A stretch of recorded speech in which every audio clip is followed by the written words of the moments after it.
The धंधो investor Hindi ऑडियोबुक.com। हमने धंधो इन्वेस्टर बुक के लेखक द्वारा पिछले भाग में उठाए गए सवाल, जो कि यह था कि आखिर यूएसए में आने वाले पटेल मोटल बिजनेस में ही क्यों गए, ये किसी दूसरे बिजनेस या नौकरी में क्यों नहीं गए, जिसके उत्तर में पुस्तक के लेखक मोहसिन पबरा कहते हैं कि इसका एक हिस्सा एक दूसरे जनसांख्यिकीय बदलाव में निहित है जो यूएसए में 1970 के दशक की शुरुआत से चल रहा था। द्वितीय विश्व युद्ध के बाद उपनगरों और इंटरस्टेट हाईवे सिस्टम का एक विशाल निर्माण होना शुरू हुआ। उस समय ऑटोमोबाइल बिजनेस क्लास की पहुंच में आया था और हर अमेरिकी परिवार के स्वामित्व वाले मोटल नवनिर्मित इंटरस्टेट एरिया में पॉपुलर हो रहे थे। साल 1973 के आते आते अमेरिका में एक गहरी मंदी ने अपने पैर पसार लिए थे, जिसका पहला कारण साल 1955 से चला आ रहा वियतनाम युद्ध था। मीडिया रिपोर्ट्स के मुताबिक 1964 से 1973 तक अमेरिका ने लगभग 260 मिलियन यानी 26 करोड़ क्लस्टर बम वियतनाम पर दागे थे, जो कि इराक के ऊपर दागे गए कुल बमों से 210 मिलियन यानी 21 करोड़ अधिक हैं। एक अनुमान के मुताबिक इस भीषण युद्ध में 30 लाख से भी अधिक लोग मारे गए थे, जिसमें 50,000 से अधिक अमेरिकी सैनिक भी शामिल थे। हालांकि कई विशेषज्ञों का मानना है कि 20 साल तक चले इस भीषण युद्ध में किसी की भी जीत नहीं हुई। युद्ध की वजह से अमेरिकी सरकार को अपने ही लोगों और अंतर्राष्ट्रीय दबाव का सामना करना पड़ा था, जिसके बाद अमेरिका को भारी नुकसान के साथ साथ युद्ध से पीछे हटना पड़ा। और दूसरा कारण था साल 1973 में सऊदी अरब, ईरान और इराक के नेतृत्व में चंद देशों के तेल प्रतिबंधों ने महाशक्ति अमेरिका की अर्थव्यवस्था को ठप कर दिया था। ओपेक ने अमेरिका और उसके सहयोगियों को तेल देने से मना कर दिया। मध्य पूर्व से अमेरिका की तरफ से जाने वाले तेल के शिपमेंट रोक दिए गए और तेल के उत्पादन में भी कटौती कर दी गई। इससे अमेरिका में हाहाकार मच गया, तेल की किल्लत हो गई और उसके दाम आसमान को छूने लगे। ऐसा इसलिए हुआ क्योंकि अमेरिकियों ने योम किपुर की लड़ाई में इजराइल का साथ दिया था। 1973 की इस लड़ाई में एक तरफ इजराइल और अमेरिका थे, तो दूसरी तरफ मिस्र और सीरिया के नेतृत्व में अरब देश थे। कई महीनों की वार्ता के बाद प्रतिबंध हटाया गया, लेकिन तब तक अमेरिकी अर्थव्यवस्था दूसरे विश्व युद्ध के बाद अपनी सबसे बुरी मंदी के दौर में जा चुकी थी। इस घटना ने ओपेक को एक बड़ी ताकत बना दिया। जो संगठन अब तक सिर्फ सदस्यों को बड़ी तेल कंपनियों से ऊंचे दाम दिलाने के लिए मुख्य तौर पर वार्ता करता था, उसका कद और प्रभाव एकदम से बढ़ गया था। इस समय अमेरिका में हर बिजनेस बढ़े हुए खर्चे की वजह से घाटे में जा रहा था। मोटल बिजनेस की प्रॉफिटेबिलिटी भी वास्तव में विवेकाधीन खर्च यानी बिजली, पानी, ब्याज, कपड़े और खाने पर बहुत अधिक निर्भर थी। इस समय राशन और आकाश को छूती गैस की कीमतों के साथ साथ मंदी के कारण अधिभोग यानी इन मोटल्स में ठहरने वालों की संख्या में भारी गिरावट आई। कई छोटे मोटेल को बैंकों द्वारा जब्त कर लिया गया था या फिर वे डिस्ट्रेस प्राइस पर सेल पर थे।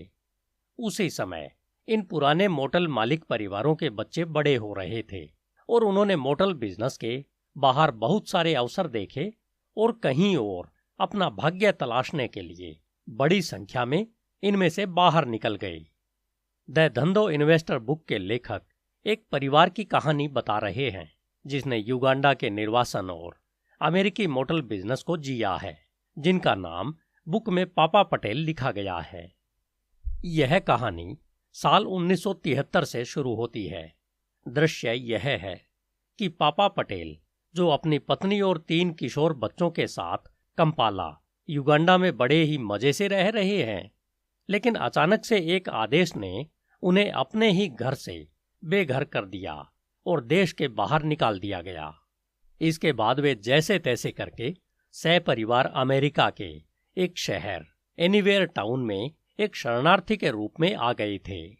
इस दौरान उनके पास इस स्थिति से बाहर निकलने की योजना बनाने के लिए लगभग 2 महीने का समय था, जबकि अभी अभी उन्होंने अपनी जितनी भी संपत्ति थी उसे सोने या अन्य मुद्राओं में एक्सचेंज किया था और देश से बाहर बचाकर ले आए थे, जो कि एक परिवार का पेट भरने के लिए यह कोई ज्यादा बड़ी राशि नहीं थी।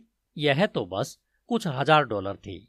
पापा पटेल जल्दी से इस विदेशी परिवेश में सेट होने की कोशिश कर रहे थे। अब उन्होंने इस स्थिति में अपना एनालिसिस किया और पता लगाया कि इस समय उनके पास ऐसा क्या है जिसके प्रयोग से वे अपने लिए कोई रोजगार खोज सकें, ताकि कम से कम सबसे पहले अपने परिवार की पहली आवश्यकता यानी खाने की पूर्ति कर सकें। उन्होंने यह पहचाना कि उन्हें अपने अजीब लहजे और टूटी फूटी अंग्रेजी बोलने की स्किल को डेवलप करना होगा और इसी से न्यूनतम मजदूरी पर किराने का सामान हासिल करना होगा। वे अपना समय मजदूरी करते हुए बिताते समय अपनी आंखें और दिमाग खुले रखते हैं। इस दौरान वे देखते हैं कि एक छोटा सा 20 कमरे का एक मोटल बिक्री के लिए उपलब्ध है, जो कि बहुत ही सस्ती कीमत पर मिल सकता है। मनी मन पापा पटेल इसके बारे में प्लानिंग करने लगे, जिसमें वे सोचते हैं कि यदि वे इसे खरीदना चाहें तो इसके लिए फाइनेंस का प्रबंध कैसे किया जा सकता है। उन्हें इस बात का अंदाजा था कि कोई भी बैंक प्रॉपर्टी के खरीद मूल्य का 80 से 90% तक फाइनेंस कर सकता है। इसका एक लाभ यह है कि इस मोटेल में उनका परिवार भी रह सकता है, ताकि उनका एक्स्ट्रा किराया 0 हो जाए। इस प्रॉपर्टी को खरीदने के लिए उनकी नकद आवश्यकता केवल कुछ $1000 थी, जिसका अरेंजमेंट करना था, जिसे अपने और अपने करीबी रिश्तेदारों से लगभग $5000 जुटाकर इस मोटेल को खरीद लेते हैं। पड़ोस का एक बैंक और सेलर मोटेल पर लीन यानी ग्रहणाधिकार या कह सकते हैं कि प्रॉपर्टी का कब्जा लेने के बाद कोलेटरल के साथ नोट ले जाने के लिए सहमत हो जाते हैं। यूएसए में पहले पटेलों में से एक के रूप में दया भाई पटेल ने इस बारे में संक्षेप में कहा कि इसमें केवल एक छोटे से निवेश की आवश्यकता थी और इसने मेरे आवास की समस्या को हल कर दिया, क्योंकि मेरा परिवार और मैं वहां बिना मासिक किराए के रह सकते थे और काम कर सकते थे।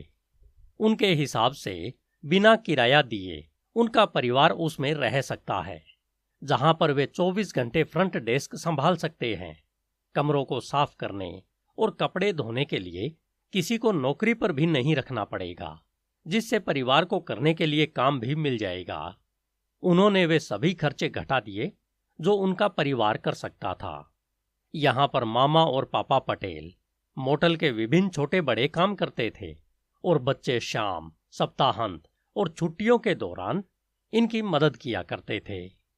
लेखक आगे लिखते हैं कि दया भाई पटेल ने शुरुआती दिनों की कार्य प्रणाली पर विचार करते हुए कहा, मैं खुद फ्रंट डेस्क क्लर्क, बढ़ई, प्लम्बर, नौकर, इलेक्ट्रीशियन, धोबी और पता नहीं क्या क्या था। इस तरह खर्चों पर उनके इस कड़े कंट्रोल ने मोटेल की रनिंग कॉस्ट को बहुत कम कर दिया था, जो आसपास के किसी भी मोटेल से सबसे कम थी। इसका असर यह हुआ कि पटेल मालिक अब मोटेल को इलाके के किसी भी दूसरे मोटेल से सबसे कम रेट पर ग्राहकों को ठहरने की पेशकश करने लगा, जो कि अपने पूर्ववर्ती और प्रतिस्पर्धियों की तुलना में प्रति कमरा समान या अधिक लाभदायक बनाए रख सकता है। जिसका असर यह हुआ कि उसके पास हाई अधिभोग है और वह सुपर नॉर्मल मुनाफा कमा रहा है। उनके प्रतिद्वंदियों ने इससे अपने बिजनेस के अधिभोग यानी रनिंग खर्चों में कमी देखी और रेट्स पर गंभीर दबाव का अनुभव किया। उनकी लागत संरचना उन्हें पटेल मोटेल द्वारा प्रस्तावित दरों से मेल खाने से रोकती थी, जिससे अधिभोग और मुनाफे में भारी कमी आ गई। पटेल लोग शुरू से शाकाहारी थे और सादा जीवन व्यतीत करते थे। इसने भी उनके खर्चों में बहुत कमी कर दी थी। वे दिन रात मोटेल के कामों में व्यस्त रहते थे, जिससे उनके पास मनोरंजक गतिविधियों के लिए बहुत कम समय होता था, जिस वजह से परिवार के खर्च बेहद कम होते थे। घर का किराया, यात्रा, बाहर खाने या छुट्टियों पर खर्च करने का खर्च 0 था। इसके साथ साथ पापा पटेल का परिवार $5,000 प्रति वर्ष में काफी आराम से रहता था। बुक में लेखक साल 1970 की एक परिवार की एक इलस्ट्रेशन पेश करते हैं, जब कीमतें बहुत कम थी और न्यूनतम वेतन केवल $1.60 था। मान लीजिए अगर पापा और मामा पटेल नौकरी करते हैं या फुल टाइम काम करते हैं तो उनकी कुल वार्षिक आय लगभग 6,000 प्रति वर्ष होगी।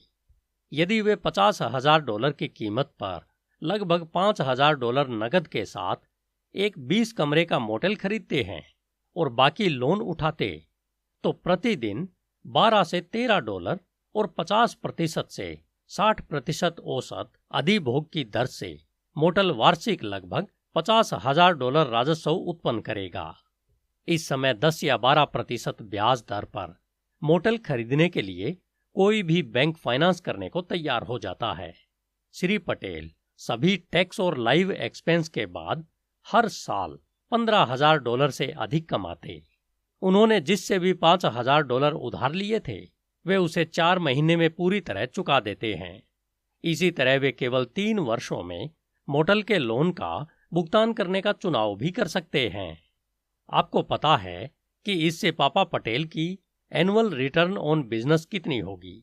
उनके इन्वेस्टेड पूंजी पर एनुअल रिटर्न आश्चर्यजनक रूप से 400% थी।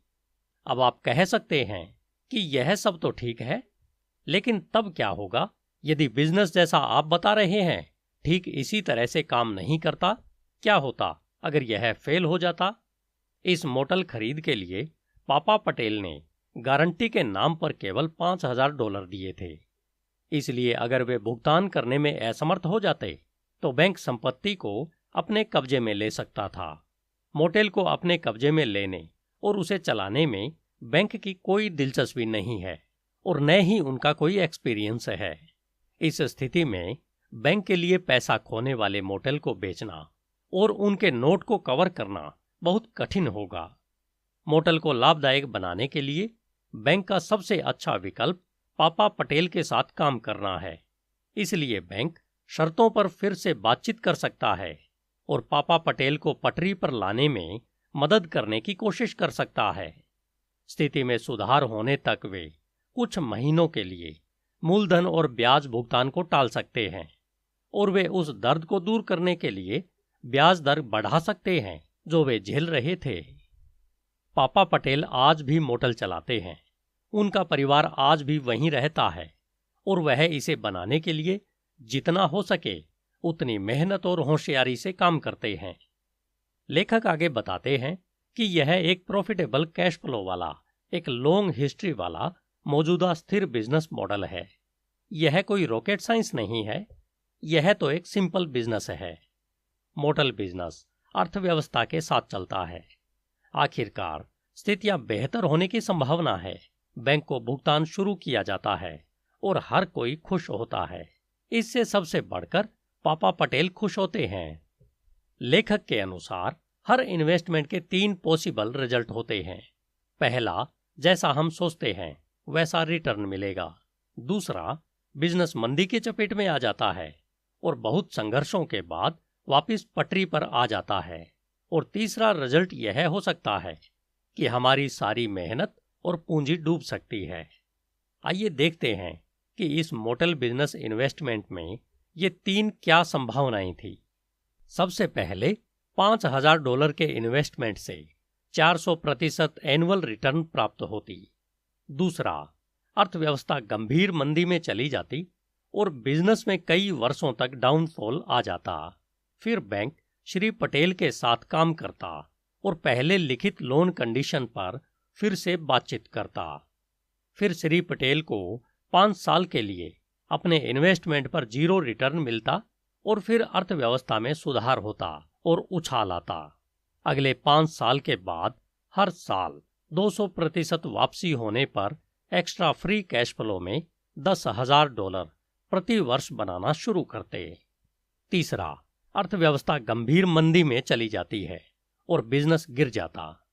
श्री पटेल पेमेंट नहीं कर पाते और बैंक फोरक्लोज हो जाता और श्री पटेल अपना इन्वेस्टमेंट खो देते। यह एनुअल रिटर्न 100% रहती। ये 3 रिजल्ट वस्तुतः पॉसिबिलिटी की पूरी चेन को कवर करते हैं। मान लें कि पहले ऑप्शन की पॉसिबिलिटी 80% है, दूसरे की 10% है और तीसरे की 10% है। इस तरह मोटेल के अनुमान से कहीं अधिक खराब प्रदर्शन करने के 5 में से 1 मौका मिलता है, भले ही इसे एक सस्ते मूल्य में खरीदा गया था और एक सर्वश्रेष्ठ नस्ल समझदार कम लागत वाले ऑपरेटर द्वारा चलाया जाता था। हमने अवास्तविक रूप से मान लिया है कि मोटेल के मूल्य में या 10 वर्षों में किराए की दरों में कोई वृद्धि नहीं हुई है, फिर भी वार्षिक रिटर्न अभी भी 40% से अधिक है। पापा पटेल के दृष्टिकोण से उनके $5,000 खोने का 10% मौका है और $1,00,000 से अधिक बनाने का 90% मौका है। 10 वर्षों में $2,00,000 बनाने का 80% मौका है। यह मेरे लिए तो बिना दिमाग लगाए शर्त लगाने जैसा लगता है। यह रिस्क फ्री दांव नहीं है, लेकिन यह लो रिस्क और हाई रिटर्न वाला दांव है। पापा पटेल एक ही दांव पर सब कुछ लगा देते हैं, लेकिन उनके पास एक इक्का है। यह ऋणदाता फोरक्लोजर करता है और मोटेल खो देता है, तो वह और उसकी पत्नी किराने का सामान लेकर नौकरी कर सकते हैं। 40 के बजाय सप्ताह में 60 घंटे काम कर सकते हैं और अपनी बचत को अधिकतम कर सकते हैं। 1973 के $1.60 के न्यूनतम वेतन पर वे प्रति वर्ष $9600 कमाते हैं। टैक्स के बाद वे आसानी से $2,000 से $4,000 प्रति वर्ष निकाल सकते हैं। 2 साल बाद पापा पटेल फिर से एक और मॉडल खरीद सकते थे और दूसरी शर्त लगा सकते थे। इस बेट को लगातार 2 बार हारने की संभावना 100 में से 1 है और कम से कम एक बार इसका भुगतान करने की संभावना लगभग 99% है। जब यह भुगतान करता है तो यह 20 गुना रिटर्न से अधिक होता है। यह अल्ट्रा हाई रिटर्न के साथ एक अल्ट्रा लो रिस्क बेट है। इस तरह के हाई कैश फ्लो के आने से पापा पटेल के पास जल्द ही कैश की बाढ़ आ गई है, लेकिन उनकी अभी भी जीवन शैली बहुत सादी है। वे खरीदने के लिए अगले मोटेल की तलाश करते हैं। इस बार वे 50 कमरों वाला एक बड़ा मोटेल खरीदते हैं। परिवार अब मोटेल में नहीं रहता है, लेकिन फिर भी अधिकांश काम मदद के रूप में करता है। सूत्र सरल है, लागत को यथासंभव कम रखने पर ध्यान दें, सभी प्रतिस्पर्धियों की तुलना में कम रेट चार्ज करें, अधिभोग बढ़ाएं और फ्री कैश फ्लो को अधिकतम करें। अंत में अधिक से अधिक संपत्तियों को जोड़ते हुए मोटेल को अब और आने वाले पटेल परिवारों को सौंपते रहें। यूएसए में आधे मोटेल पटेलों के स्वामित्व में है। मोटेल बाजार पर पूरी तरह से कब्जा करने के बाद पटेलों ने हाई लेवल के होटल खरीदना शुरू कर दिया है और ऐसे कई बिजनेसेस में प्रवेश कर लिया है जहां वे अपने सबसे कम लागत वाले ऑपरेटर मॉडल को विदाउट एनी कंपटीशन लाभ के लिए लागू कर सकते हैं। इसी तरह बर्फ का गोला बहुत ऊंची पहाड़ी से नीचे लुढ़कता रहता है और समय के साथ बड़ा होता जाता है। धन्यवाद। HindiAudiobook.com। आपका दिन शुभ हो।